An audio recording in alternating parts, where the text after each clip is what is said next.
Hi guys, I hope you're well. Today I'm going to be talking about my fibroid experience and my open myomectomy surgery, of which I'm 8 weeks post-op. I still cannot believe that this has happened, and I'm smiling because I can't believe this has happened. This is a deeply personal experience of mine, and for any of you who follow this channel, you know that I'm about sharing information, but usually it's more in the sense of financial stuff and I need to buy a house and work stuff, but not me laid bare, which is really odd for me. But I come sharing this information because when I was going through what I was going through, I went to YouTube and there were some really brave women that shared their experiences, and it really helped me on my journey. And my thing was, because fibroids, so what fibroids are, they are non-cancerous, usually fibrous lumps that grows in and around the uterus, in your stomach. There's not a lot of research that has been pumped into this. They don't know why it happens. There's a whole heap of things that they think it may be. It could be genetics, it could be your diet, it could be the fact that you've got a lot of estrogen in your body, you're overweight. They don't know. It does happen to a lot of black women, and this is why I wanted to make this video, because if it can help just at least one person, then my job here is done. Like, literally my job here is done. I have consulted with my partner, my family, and my very close friends with regards to sharing this story, and they just said to me, Dawn, you have to share it because, bruh, it's a story and a half, and also it can really help other people. So I'm here today, and I really hope that, yeah, me sharing this will just help somebody in some way. I've got some notes here because I want to be very open with my information, and I will say off the back, this is going to be a very graphic video. So if you don't like seeing things like that, like graphic photos, if you don't like talking about vaginas and bleeding, this is not going to be the video for you. So I would say just exit out if you're very squeamish. But for the rest of you, this is going to be a bit of a journey.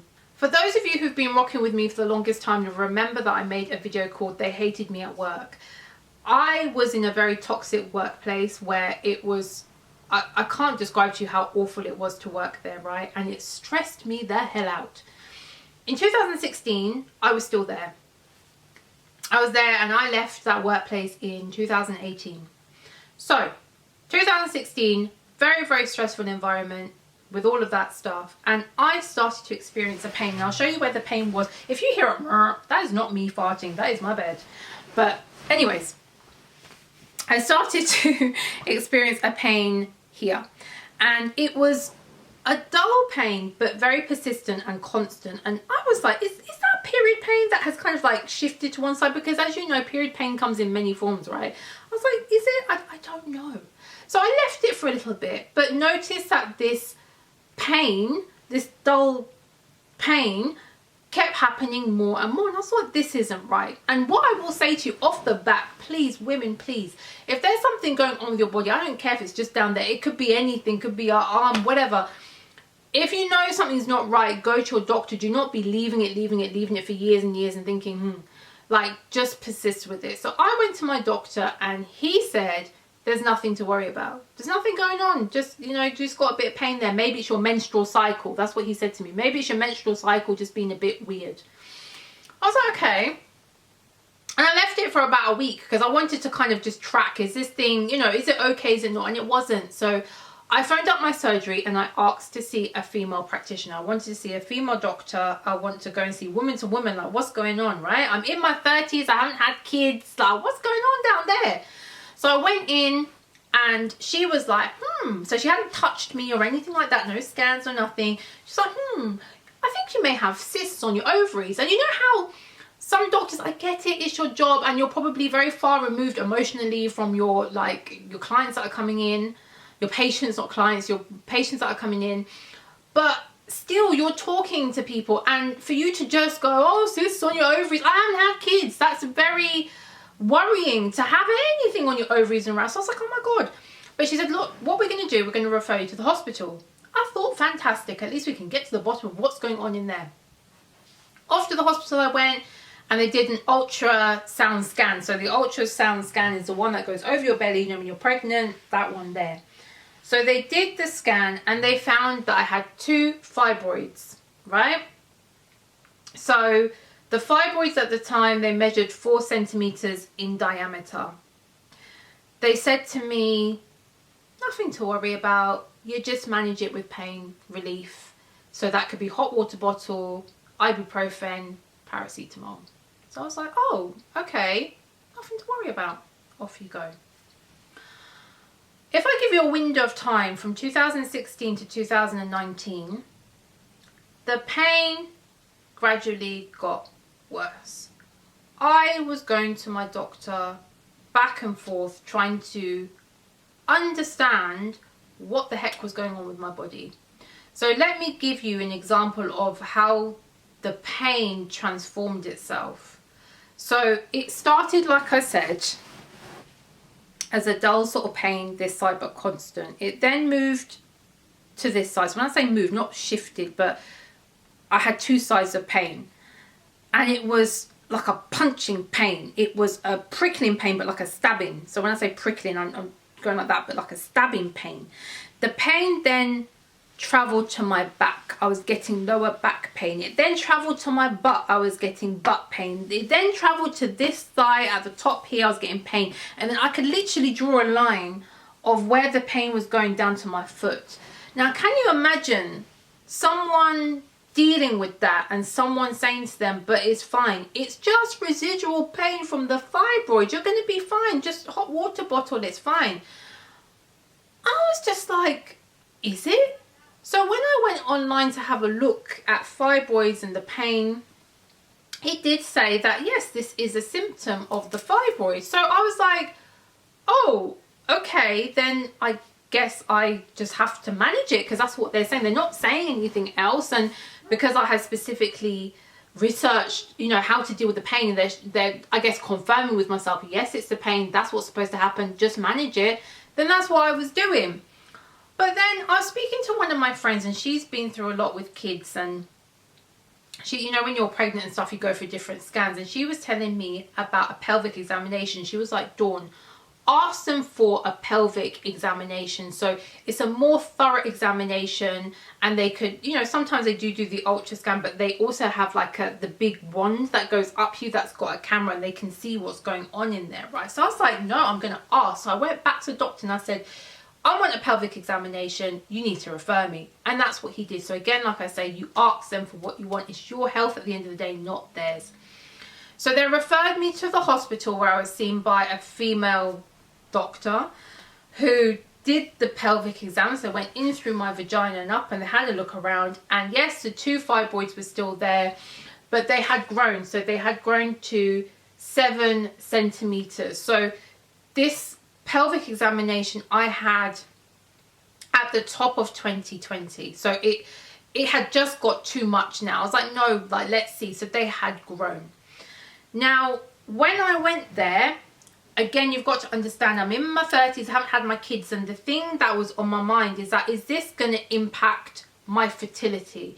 The lady said, oh, I've seen plenty of women have kids with fibroids successfully. That's what she said to me. Now, I get that, and that is a fact. It is true.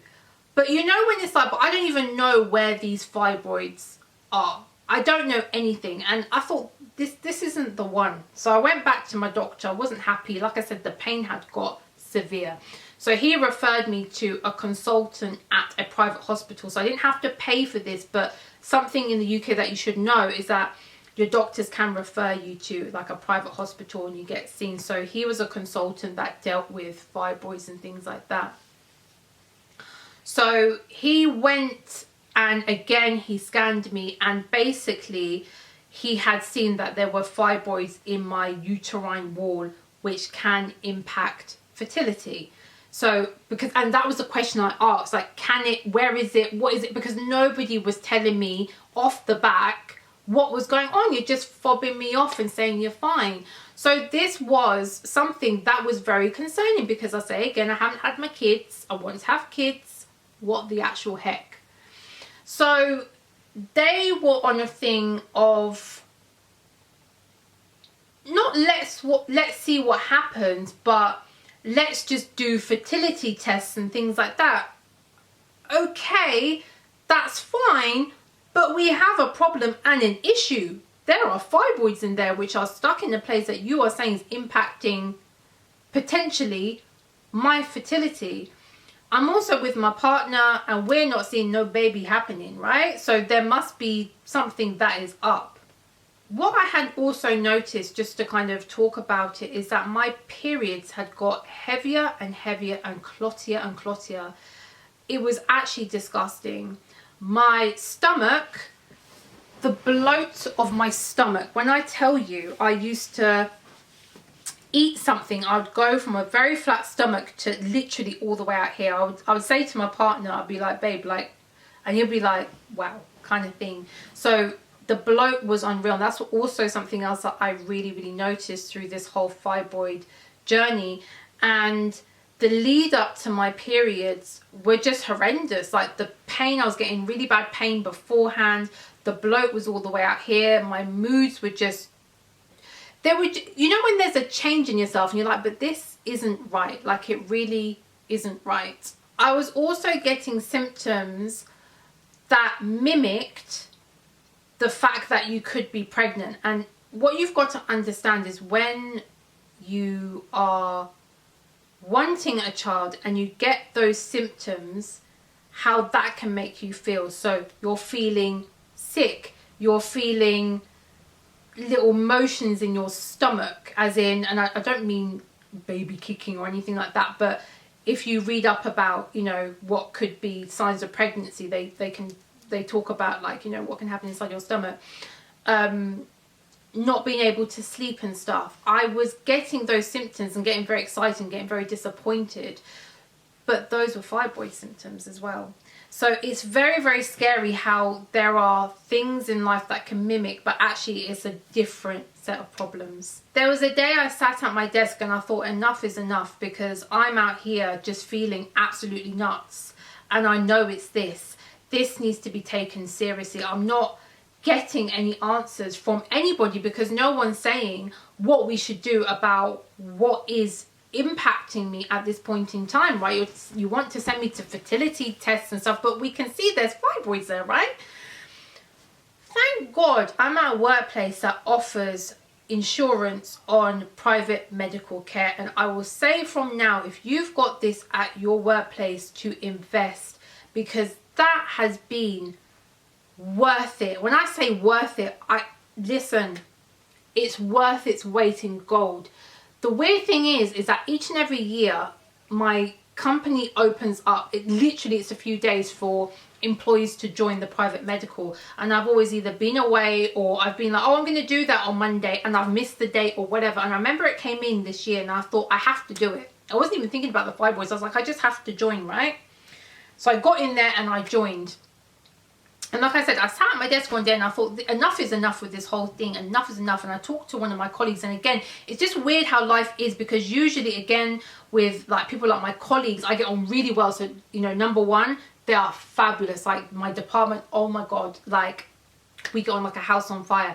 And one day I opened up to one of the ladies to talk about my fibroids. And she was like, Dawn, private medical insurance, try and get something done on there. So I opened up a case. I had to go through, just like with any insurance, I had to go through questions on what is happening, because with medical insurance, they will allow you to go forth with some ailments, but not all, right? So they said, okay, it's fibroids. We need to do investigations into the fibroids and then whether it's impacting your life. And if it is, we'll take it from there. So the first thing that I had to do was to go and see a consultant. So it was a private consultant at a private hospital. And in that consultation, I had my scan, I had to talk with him, and, you know, what would be the next step. So let me take you back. Remember I said to you, I had 2 fibroids. At that point in time, they were 7 centimeters in diameter. So I spoke to him. He was asking me, and this is the main thing that they focus on. Have you had a child? No. Have you tried? Yes. Has anything happened? No. What's your symptoms? I told him, yes, it seems like, you know, obviously that it's the fibroids that are impacting everything and causing you this much pain and distress. Let's go for a scan. The scan. Listen, I laid back, that man went up. Like, you know, he just like, no, he's proper doing his job. He went up in there with that camera. So he's scanning, and he went a bit silent. So I was like, oh, have you found them? He goes, yeah, they're there. And I go, oh, so how many? Because I wanted him to reconfirm. He goes, you've got at least 6 in there, one of which is the size of a grapefruit.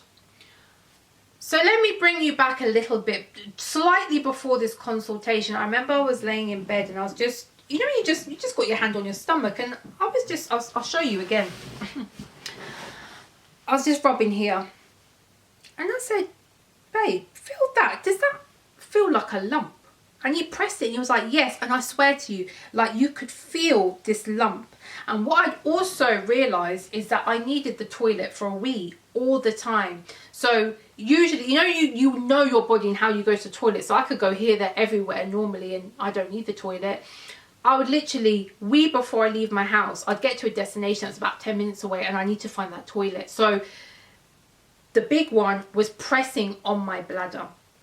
At least 6 he found from the 2 that I shouldn't be too worried about. One of which is as big as a grapefruit in that short space of time. So this consultation I had at the back end of 2021. So remember, 2021, at least 6. So we went back into the consultation room, and prior to the actual consultation, I had read up on, you know, if I have to have surgery, what would it be? So they had open myomectomy, which I'll explain what that is in a minute. The other one is keyhole surgery. So they'll make an incision in your belly and they'll go through and they're able to take the fibroids out that way. And then there's other less invasive procedures that you can go through. But when we had this consultation, he said, because I've got so many and they're so big, I have to have an open myomectomy. And I was like, oh my God, because the open myomectomy surgery is, if you think of the C-section surgery, but deeper, and it's like they're shelling peas, is what they described to me, is not what you want to be hearing when, I guess, if you ever thought you were going to be sliced and diced that way in operation, you are hoping that at the end of that, you've got a baby in your hands. So mentally as well, I think a lot of the women haven't really talked about this, but mentally as well, it's awful. It's awful. You're dealing with the physical aspects of it, so you're going in for an operation, but mentally as well, what it does to you is second to none, honestly. So he said that we have to, or I have to have an open myomectomy because, yeah, it's affecting myself. That consultation was in, I believe it was November of 2021. I asked him, when is your first appointments? He said 2022. The first one is in January. The first one is in the first week of January. So I was like, wow. I was very, very grateful to be able to get that surgery so quickly through private healthcare, because on the NHS, he said that I would have been waiting at least 9 months. So I'd have been looking at the end, you know, coming to the end of 2022 to even start that process with the doctors. So top of 2022, Happy New Year. Your girl had to isolate by herself. I wasn't allowed anyone with me because of COVID and because I'm going into a hospital facility. I had to be on my own.